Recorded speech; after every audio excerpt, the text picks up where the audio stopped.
The Catholic Church has a mental health problem, not because she doesn't care, but because for too long, we didn't know how to talk about it. But now, Pope Leo XIV is changing the conversation, and we are breaking it wide open today. Welcome to the Catholic Couch, the official audio podcast of the Catholic Counseling Institute. I'm Amber Pilkington, Catholic therapist, wife, and mother. Around here, we talk about real issues with real faith, blending the wisdom of the Catholic Church with the best of psychology, so you can find clarity, peace, and purpose in your relationships, your vocation, and everyday life. Whether you're folding laundry or driving the carpool, pull up a seat and let's go. Welcome back to the Catholic Couch. I'm Amber Pilkington, Catholic therapist, wife, mother, woman who has spent thousands of hours counseling Catholics who feel invisible in their suffering. And I have to say, this month's papal prayer hit me right in the heart in the best of ways. So we've got to start with honesty. Mental health is still hard to talk about in a lot of Catholic spaces. People are afraid of judgment, afraid of misunderstanding, and sometimes afraid of saying the wrong thing and just making it worse. So this isn't just a gentle reminder. It's a response to a crisis the Church can't ignore anymore. This month, June 2025, Pope Leo XIV did something that stopped me in my tracks. He took the silence, the stigma, the struggle, and turned it into a prayer, a global one, an invite to the entire Church, not just to see those suffering with mental illness, but to respond with tenderness, with mission, and with Christ's own heart. If you've ever wondered whether the Church truly sees your pain or the pain of someone you love, this episode's for you. So take a deep breath. We're going there together. Here's what Pope Leo XIV invited us to pray this June: that the world might grow in compassion for all those living with mental illness, and that every person suffering mentally or emotionally might find consolation and encounter in Christ and in his Church. And then he added a personal prayer from his own heart. Lord, I come to your tender heart today. I bring to you those who feel isolated, ashamed, or unseen. Send us out on a mission of compassion and consolation for the world. That phrase, a mission of compassion and consolation, is not just poetic. It is profoundly theological. It's Christological. It's what the Church is supposed to be. A place where the wounded can rest, where the struggling can be seen, and where the suffering are not reduced to their symptoms, but honored in their dignity. So I want to pause on this because I can only imagine what some of you might be thinking. If you're thinking, that's beautiful, Amber, but my church barely talks about mental health, or I tried sharing about anxiety in my Bible study and it got really awkward really fast. I get it. We've come a long way, but we have a long way to go. This is at the heart of the mission of the Catholic Counseling Institute. But this prayer from Pope Leo, it is a huge step in the right direction. And it's not coming from a blog. It's not coming from an Instagram caption. It's coming from the Pope, from the heart of the Church. And here's why it matters. It's not just about awareness. It's also about permission. Permission to bring your whole self, your joy, your struggle, your healing, your diagnosis into the life of the Church. So we have to start with the uncomfortable truths that the Catholic Church has a mental health problem. About 20% of U.S. adults, that's about 53 million, experience some form of mental illness each year. And 5.5%, which is about 14 million, live with a severe mental illness. Among adolescents, nearly 22% have a serious emotional disturbance, yet only about a fifth of those receive any treatment. And this comes from a Catholic source. Since COVID-19, anxiety and depression rates have risen by about 25%. I certainly don't need to tell you that. Here's something you might not know.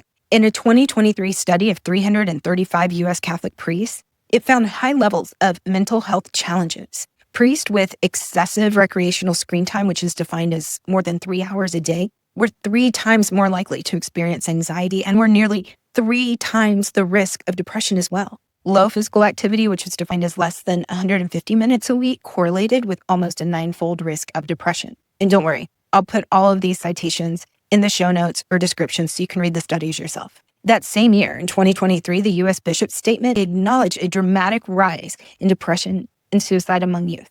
A continuing shortage of mental health resources across the country. Again, another reason that we wanted to start the Catholic Counseling Institute is to be a resource for people in poorly served regions. And the bishops acknowledge that stigma remains a huge barrier. Even within parishes, many feel ashamed or unseen. An international Lebanese study found that clerics often have a scientifically based understanding of mental illness and generally support medication, but also hold some stigmatizing attitudes. Increased direct contact with individuals with mental illness significantly reduce the stigma. But here's the thing. How do you know if someone has a mental illness that you are in direct contact with if they don't feel safe enough to share? There's some good news too, because a Gallup-Pew meta-analysis, which is one of the strongest research designs, revealed that religiously committed individuals were twice as likely to report being very happy. Higher religious involvement is consistently linked with lower depression, lower suicide risk, and better life satisfaction. The National Catholic Partnership on Disability highlights that stigma forces many to hide symptoms, and in some cases, to stop attending church, which is why Pope Leo's statement and prayer is so incredibly important, because we know the value that mass participation or participation in the life of the church can offer. Studies show that 1 in 4 religious believers globally experience a mental health disorder in their lifetime. Clergy in smaller communities often view these mental illnesses as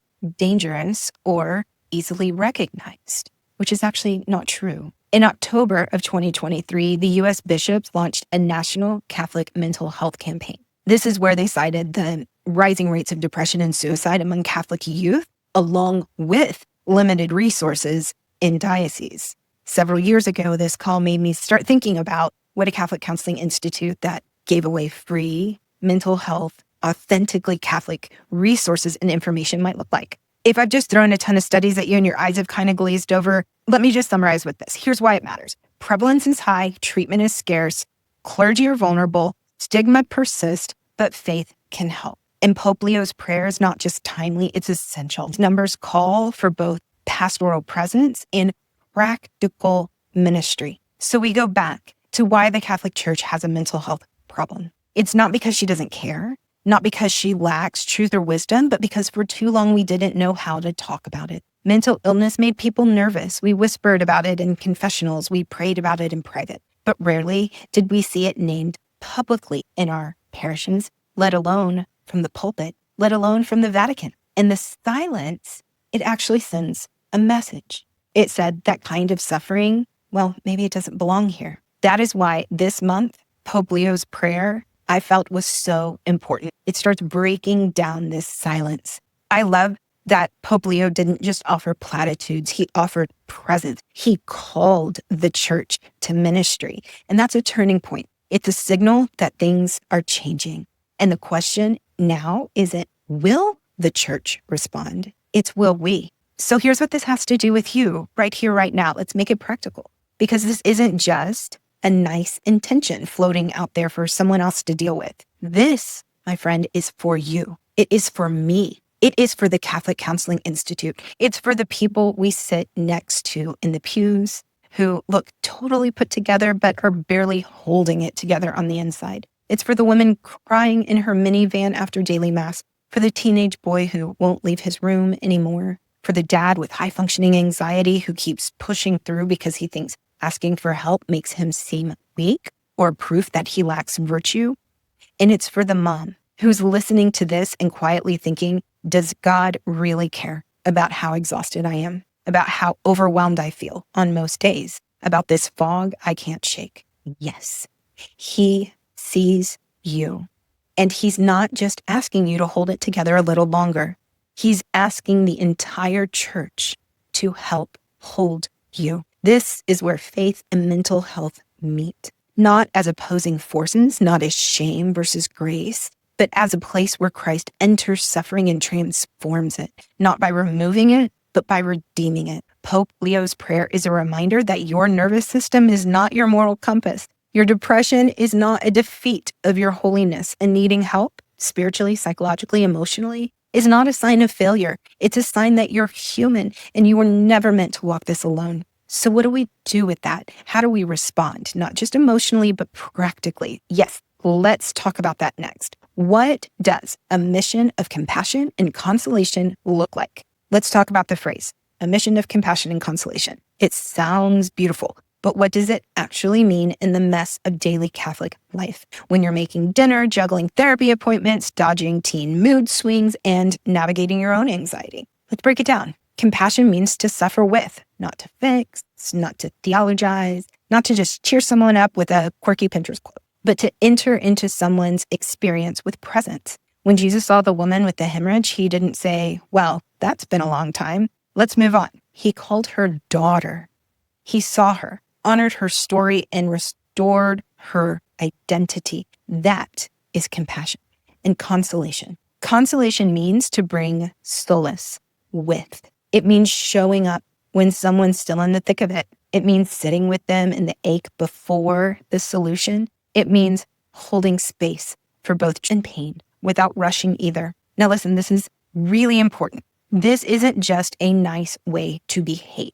It is a participation in the very mystery of redemption. St. John Paul said in Salvifici Dolor, and I want to read this slowly, human suffering evokes compassion. It also evokes respect, and in its own way, it intimidates.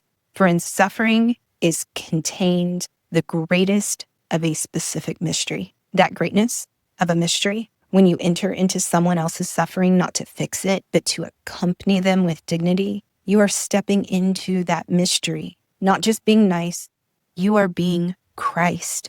You're becoming an echo of the Sacred Heart. And friend, if you're the one who is in need of compassion and consolation today, hear this. You are not a burden. You are not overreacting. You are not spiritually weak. You are worthy of gentleness, of presence, of healing, of help. And so here's some things that you can do without starting a nonprofit or leading a parish program. I get the Catholic Counseling Institute is not everybody's project. All right, let's talk about what this can look like in your life without needing a theology degree or a free Tuesday night. Because a mission of compassion and consolation doesn't have to mean big. It just means intentional.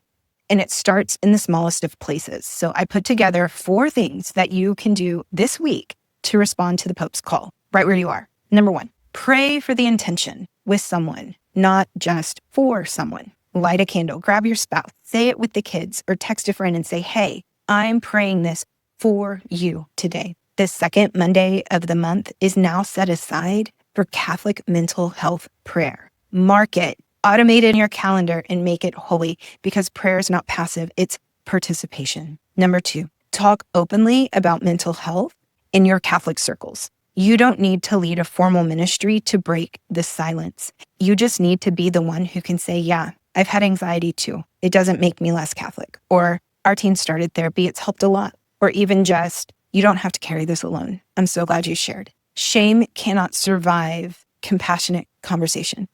And it dies even faster in a room where someone goes first. Number 3, be the safe person. No degrees required. You don't have to give answers. Just be someone who listens well.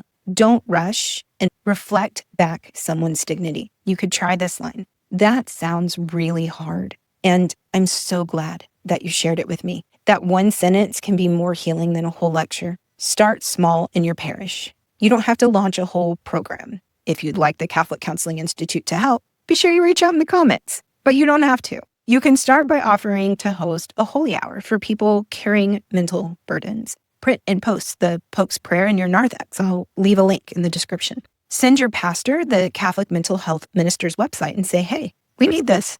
Just one step, that's a seed.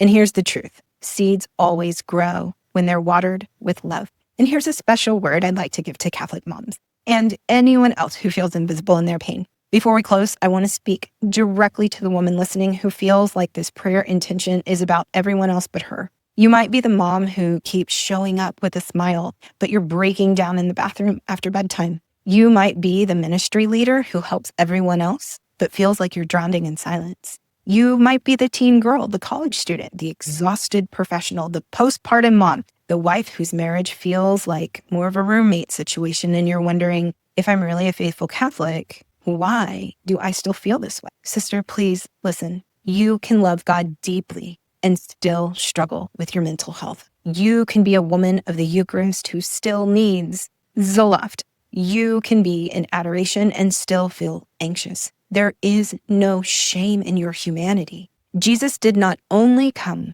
to redeem your soul, he came to walk with your entire person, including your nervous system, your hormones, your sleep-deprived brain, your sensory overload, your anxiety attacks, and your aching loneliness. And if you feel unseen by the people around you, please know this. You are deeply seen by the heart of Christ. This Sacred Heart is not just an image, it is a reality that beats with compassion, constantly looking for the lost, the tired, the overwhelmed, and the grieving. This prayer intention from Pope Leo XIV, it is for you. It's for the church saying to you, you are not too much, you are not alone, and you are not forgotten. And I just want to echo that from one Catholic woman to another. The church has had a mental health problem, but that does not have to be the end of the story because something is shifting. The stigma is thinning and the Sacred Heart is beating loudly in the center of it all.